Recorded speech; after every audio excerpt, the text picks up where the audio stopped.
मुखिया जी एगो बात जानकारी में आयल है। पता चलल है कि अपने कुछ साल से एगो पागलखाना चलावैले। हाँ सही बात है, चला रहल बाड़ी। कितना साल से चला रहल बाड़ी? लगभग उहे 20 साल से 20 साल हो गेल। तो मुखिया जी अपने के कैसे मालूम चल जाले कि कौन आदमी पागल बा कौन आदमी नॉर्मल बा? हमनी के पागल खाना में एगो वॉशिंग मशीन बा। अच्छा। ओमे हमनी के भर के पानी रखले बाड़ी।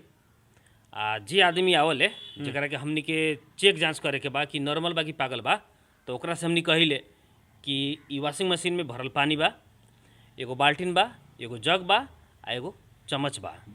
तो हमनी अगले से पूछी ले कि सबसे पहले कौन चीज़ से फ्रिज के पानी बाहर जल्दी निकालम।